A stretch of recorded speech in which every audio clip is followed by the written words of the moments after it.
3 years ago, retired teacher Ken Wallace came across 2 silver coins. Within months, he had found thousands. It was the largest hoard of Iron Age coins ever found in Britain.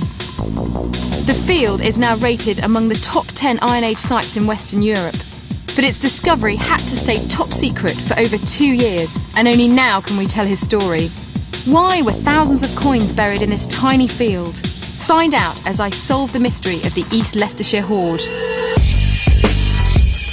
Treasure. It's all around us. Look at that! Every day, new finds are bringing our history to life. I think we've got a find over here! I'm Miranda Kristovnikov. Join me in this hidden world, where passions run high, where secrets are kept, and where serious money can be made. The world of hidden treasure. Ken Wallace is a field walker. He spends his weekends with a group of friends looking for clues that will help map out their local area's archaeological past. It's part of a community archaeology scheme run by Leicester County Council. Usually they find little more than an assortment of broken pots and the odd brooch clip. But one day, Ken was out alone and he made the find of a lifetime. I couldn't wait to hear his story.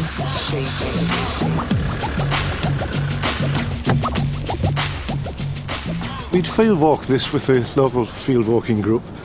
There was an area that had some bones in it. We weren't sure what they were. So I came back about a week later. They turned out to be pig bones, but lying on the surface with 2 fragments of silver coins. Just on the surface of the soil? Yeah. And these were broken coins, were they? These were broken fragments. Right. But I could immediately tell, because of the shape of them, that they were Celtic. And I scrubbed around with my boot, and a silver denarius came up. Fantastic. So what happened then? I mean, did you dig for more? No, I left the field and contacted the farmer, asked them permission to metal detect, and I came back and we got about 200 coins out of it, just like this. Fantastic. And that's when it all started, really? That's when it all started. And the coins kept coming. He soon had hundreds more which he took home for safekeeping. Ken and his wife Hazel invited me back to take a look at them. Now, I mean, just looking at these now, I'm just stunned. What was the reaction of the experts when they came along and they sort of saw these coming out of the field for the first time? Well, the local museum, I think you need a beep after what they said. Was it really? Yes, it was an expletive. He was so excited. And in such good condition after well, so it's long. not just that, but when you look at them, you can think of the craftsmanship that goes behind them. They weren't made by somebody who was, uncouth. They're made with care and attention. Yes, they're beautiful. And they are rare, which makes Ken and Hazel's coins potentially very valuable. They will have to keep their discovery secret until all the coins are out of the ground, for fear of arousing the attention of thieves. What does it feel like living in a village like this, which is obviously quite a small village, and you've got this enormous secret that you're keeping that you haven't shared with the village yet? Not very pleasant, actually, because you can always think of people who really should know, and obviously you can't tell them. That's been very difficult to live with. It's made us seem like very boring people because we've not been able to tell people what we're doing.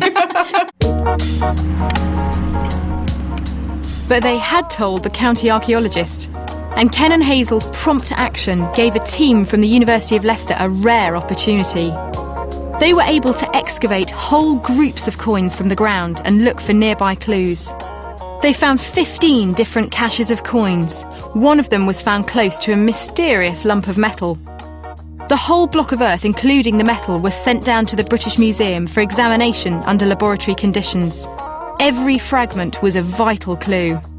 And, for good measure, they also sent down a lump of soil studded with coins. British Museum conservator Marilyn Hockey had the job of separating the soil from the coins. There's so many coins on this site, and we've had 2 large blocks of soil brought to us containing coins, containing other fragments. You could see there were lots of coins in the block, and in fact when you look at the x-ray it's absolutely full of coins. The conservation staff at the British Museum were stunned. X-rays revealed hundreds and hundreds of coins trapped in the mud. There's much more in there They also gave a tantalising glimpse of the metal object in the soil. What was it? A bowl? A cooking pot? Might it even be a helmet? Once I've worked down, we'll be able to get all the fragments out and see exactly what we've got. The painstaking task of scraping away the soil to reveal the whole object was conducted with little more than a toothbrush and a scalpel. Meanwhile, the British Museum also had to write a report on the hoard. This was for the coroner, who was required by the Treasure Act to rule whether the hoard was officially treasure. So Ken and Hazel brought down the latest batch of coins. As much as they'd like to, Ken and Hazel can't hold on to their coins for very long. They have to bring them here to the British Museum for coins expert Jonathan Williams to catalogue and identify in readiness for his report to the coroner. And the time to hand those coins over has come.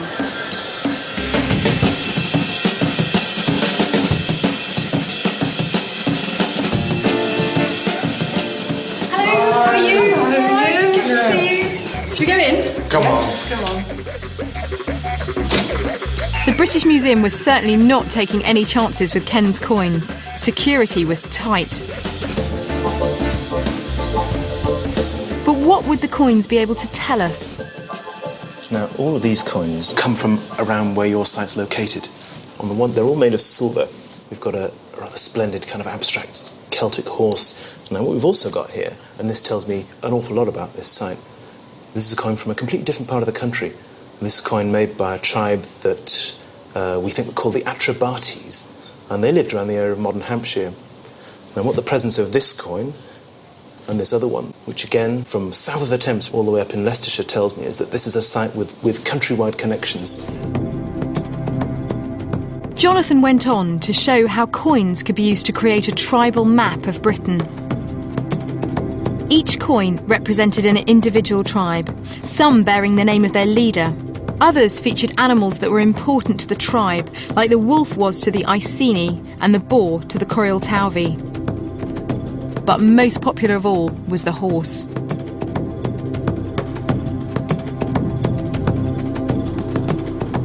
"2,000 years ago, coins were made by hammering.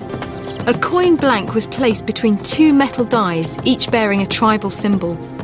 All this was placed in a wooden collar to stop the coin moving.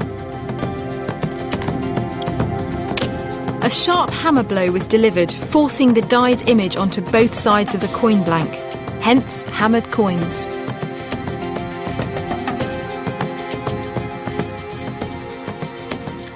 Now, these coins, are they like the coins that I'd use to buy stuff with? I bet that some of the times they were used for buying and selling things. But one of the things about coins in Iron Age Britain is that we tend to find them on religious sites. It looks like these coins are deliberately put here as a way of devoting money, giving money over to the gods. Now, what is so important about this hoard? Finds like this are extraordinary, very rare, and it's such a big contrast from another site, a rather sad story, a bit further down the countryside, down towards Surrey and Hampshire, a temple site called Womburgh. Archaeologists got wind of this site only after the thieves had unfortunately ransacked the place.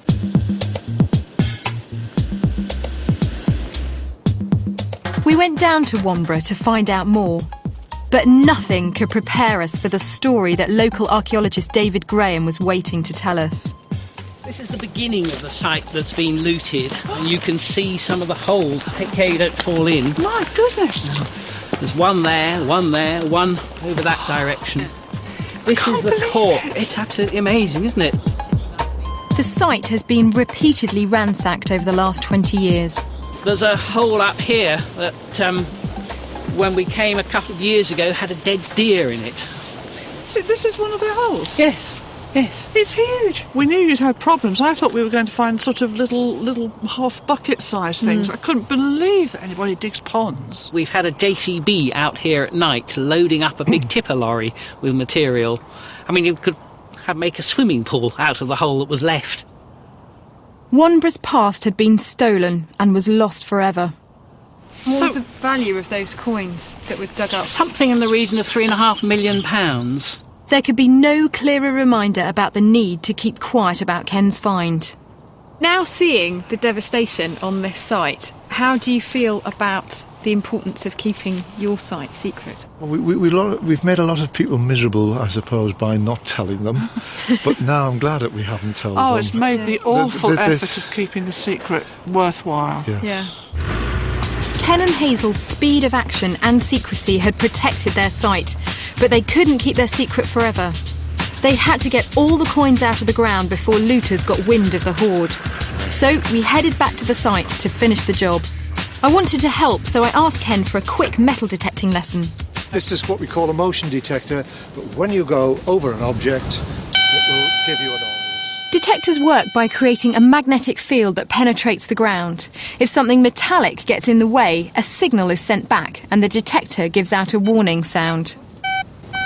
And try and overlap the sweeps. I soon got into the swing of things, and within seconds I had a signal. I think it's just there. You sure? Yep, right in the centre there. Break it in half. Okay. That's Sick. And this is going to be a bit of rusty nail, is it? more than likely. Oh, hang on, it's not my ring, is it? Hang on a second. Cut. Lesson Hang number on, you go one. get it. Okay, right, you do it. Lesson There you go. Can I hand it to the expert? God, I'm such an amateur. Can you open it? It's like, oh my God, look at that! Wow! Fantastic! Look at that, that's beautiful silver. So is that one of your Iron Age That is coins? indeed. Just talk me through. What's that on the back? You can just see a little horse at the size of a little fingernail. Wow, that's just made my day, month, year. Right, That's now amazing. you should check the area again to make sure there weren't two. Okay. Do you want to just stick there? Oh, very strong, very strong. I can see it. Look at that. Sticking out of the earth. It's another little gem. So these coins are everywhere. I mean, that's two in just a few metres. You've hit a good That's spot. amazing. Look at that. Meanwhile, the archaeologists were completing a geophysics survey. Geophysics works by measuring tiny changes in magnetic fields. The results are used to map out possible underground structures. And the results were encouraging. There was a chance that Ken hadn't just discovered the largest hoard of Iron Age coins in Britain, he may also have discovered a temple complex as well. Archaeologist Vicky Priest painted the picture for me. She began by showing exactly where the main coin hoards were found. We had a linear trench running along here with an entranceway in the middle, about here. And then we had the coin hoards, 13 of them, and these were situated about there. And then over here we had, just about there, we had something, a big mass of iron, which we think is a bowl or a helmet of some kind. Vicky thought that the coins had been placed at the entrance to a rectangular temple complex. If she was right, the entrance would hit two ditches to the north and south, with an easterly ditch completing the rectangle. I left Vicky and her team to look for the rest of the entrance ditch. It was now time to see what was coming out of the soil block, so I took Ken and Hazel down to the British Museum to take a look.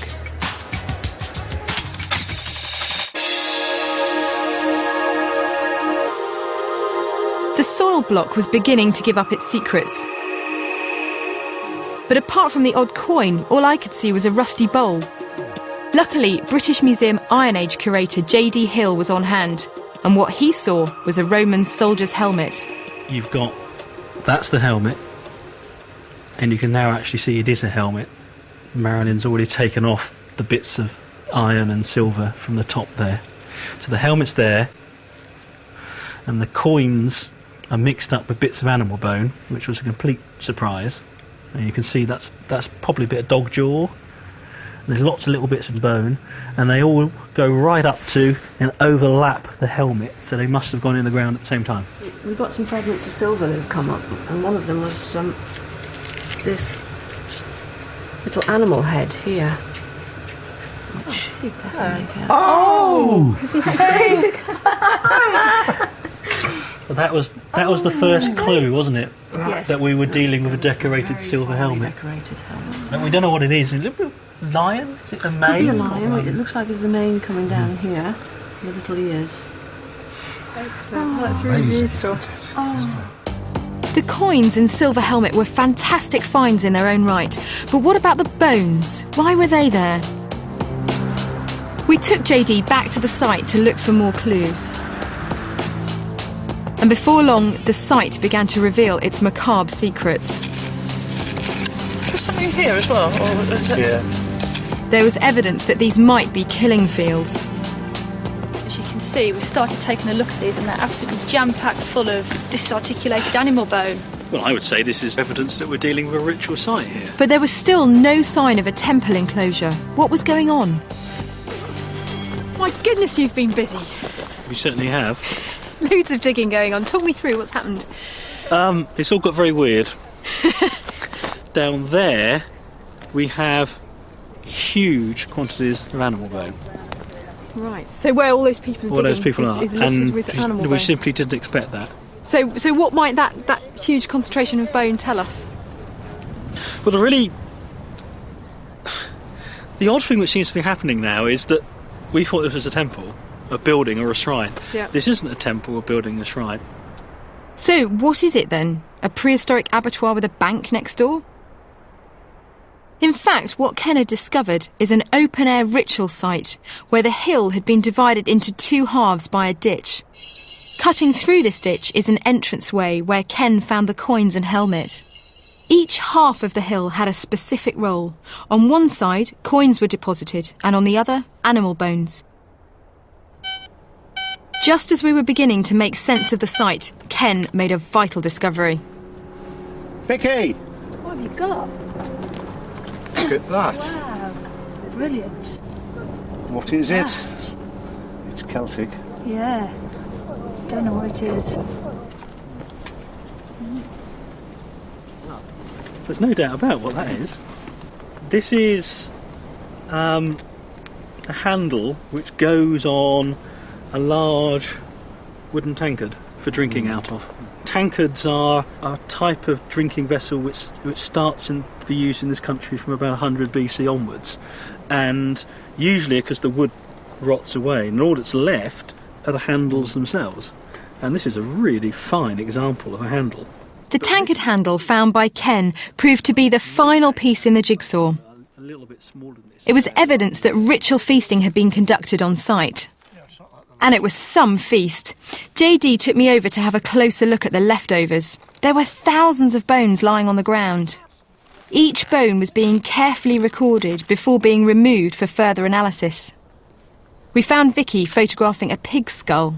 Okay, so are you ready to raise this now? That's right, it's now been photographed and recorded, so it's now a matter of just lifting it out of the ground. Fantastic. Okay, so what happens next? Well, what's going to talk me happen through next it. is we thought you'd like to do it. Oh, really? Oh, yes. no! So I'm being if you set go up. behind you, Yeah. you'll find a Oh, my trowel and a balls. shovel, Do you want to pass me that? and it'll come across. Okay. It'll be quite vigorous. Can I? Oh yes. Sure. Yes. I think everyone thinks archaeology is so delicate. Well, it is. Oh, Actually, no. it isn't. Now put it straight into the shovel. There we are. Blimey. So does all this need to go Yes, in all of there the as soil well? is going to go, so just lift it up in chunks. It's like sort of serving a pie that's falling apart. You know, when you made a huge pie and the first slice always falls apart when you put it on the plate. Everyone With the experts looking down on me, I'm just It's okay. really worried. You You're see, gonna I lose have no something. idea that what I'm going to No. find, and you guys are, thinking, oh, you know how it is. But and you're laughing, I know, and that's just fine. It's okay, I don't mind. These appear to be ribs and these 3 leg bones. Is that a bit of charcoal? Yep, that's a piece of burnt wood, perhaps from the fire which cooked the meal. Would they have cooked the head and eaten the They head? could and- cook. They Well, you brains do are cook delicacy head. in Yes. And They ate the brain, did they? Sometimes they'd split the pig skull in half to get at the brain and the tongue. The animals provided a feast for the living, but could they also be food for the gods? Why are they making these sacrifices to the gods? What was the reason behind it? Sacrifice is gift giving. It's giving presents, and the sorts of things you're giving presents here to the gods are also the sorts of things you're going to give as presents to other living Iron Age people. But you don't give your neighbour a sheep's skull, do you? Well, you give, It's a pretty disgusting thing but to you give give your somebody. neighbour food. Yeah. So, you know, particularly in these sorts of societies, food and feasting is one of the main ways in which you sort of you say thank you to people, or you get them to do things for you. So it seems that back in the Iron Age, barbecues would have been a popular way to entertain friends and keep the gods happy at the same time. Judging from the variety of coins that Ken had found, these prehistoric Barbies were very popular, drawing people from across the Midlands and beyond, as far as Yorkshire to the north and Hampshire to the south. These were long distances to travel in Iron Age Britain, and more evidence that our site had once been very important. Before we left, JD made one final sweep for any missed coins.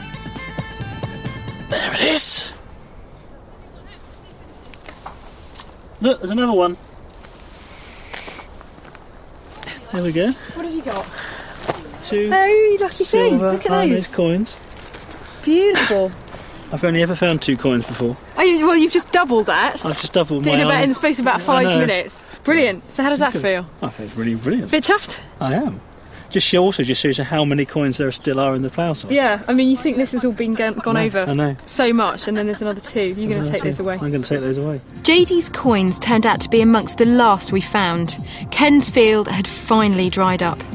But now we had thousands of coins, the largest hoard of Iron Age coins in Britain.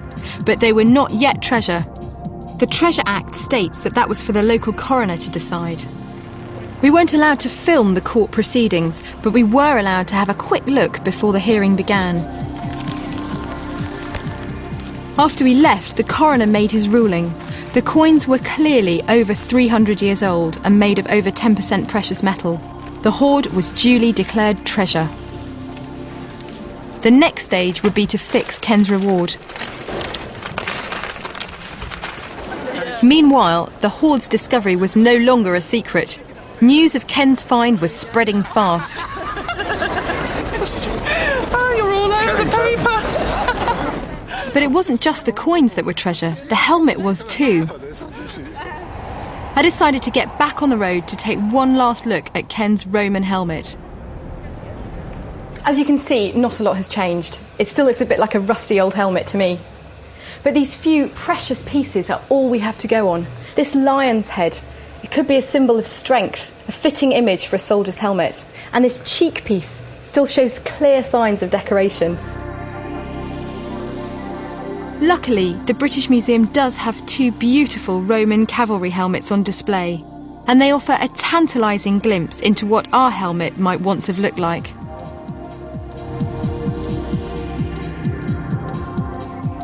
We may never know when the helmet and the coins were put into the ground. All we can say is that it was sometime close to the Roman conquest of Britain in AD 43. This would have been a terrible time for Iron Age Britons. They were faced with the terror of a foreign invasion. If there was ever a time to throw thousands of coins into the ground as an offering to the gods, it was then. So that takes care of the helmet, the coins and the bones. The next step is for the British Museum to help try to acquire the hoard for the nation, but that could be expensive. According to the newspapers, it could cost £350,000. Meanwhile, Ken and Hazel had an opportunity to make one last journey with their prize finds. It was now time to tell the world about their hoard. But first, they had to find their way through a network of secret passages beneath the British Museum, as the world's press awaited.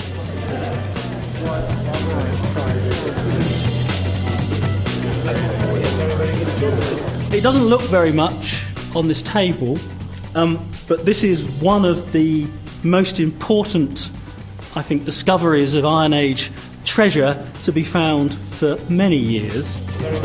Word about the find spread fast. Ken and Hazel were finally able to tell their story to the world. Oh, it's such a relief to be able to talk about it now. We've kept our secret, we've done it. So we headed home to come clean with the locals. Ken and Hazel have managed to keep the secret for 2 years, and finally the time has come to tell the village exactly what's been going on. We invited everyone to a meeting at the village hall, but I can't tell you which village because that's still got to stay a secret. JD's here to help tell the story. He begins by setting the scene. This discovery dates to about 2,000 years ago. This is the period of British history we call the Iron Age. And this is the period which comes to an abrupt end when the Romans arrive in AD 43, and if you're an Iron Age expert, spoilt everything. I don't like the Romans. Now, we do get quite a few Iron Age coin hoards every year. So what was special about this one? Coins were coming up in huge numbers. We now think there's at least 3,000. Just to give you some sense of scale, until this came along, only 32,000 Iron Age coins had ever been found in the whole of Great Britain. So this has added 10% extra to our coins. If that wasn't good enough, the animal bones came up. There was more bone in the soil than there was soil. Huge quantities of animals are being eaten on this hilltop. And what perhaps is happening then at this place is, at certain times of the year, huge numbers of people come here with animals. They meet, they have tribal councils, they elect rulers, they arrange marriages, all sorts of illicit getting drunk and drinking strange substances take place. Big partying is happening. And part of that is the need to have proper religious ceremonies. And that's probably what the site we're dealing with here is. Before we had discovered that find, no one would have guessed that the East Midlands was that wealthy and that important. And if that story is correct, then this site isn't of regional importance, it isn't simply of national importance.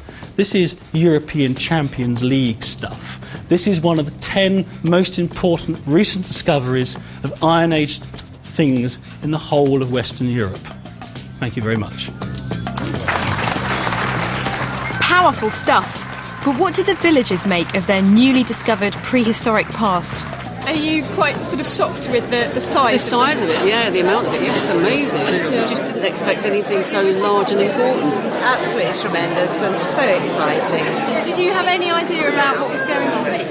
No, I thought someone was building a bypass or something awful when I saw the portal. So you knew there was some digging going up on the Oh yes. I'd kept my eye on it, but I think it's absolutely wonderful. We left the villagers to digest this heady mix of prehistory and took stock of the situation in the local pub. Ken, where does it all go from here? Back to field walking, but we're going to walk the other side of the field where all the good stuff is. Yeah, in the hope of another find? Oh yes, ever hopeful, yes. And what about you, JD? Well, first job, we're going to work out which museum is going to want to try and acquire this find, and then an awful lot of form filling to apply for the money to make sure the museum gets it. And what happens if you don't raise that money? If a museum isn't successful in raising money, then the fine goes back to Ken and the landowner. So it's just money you want? A lot of it. Oh, well, let's make a start.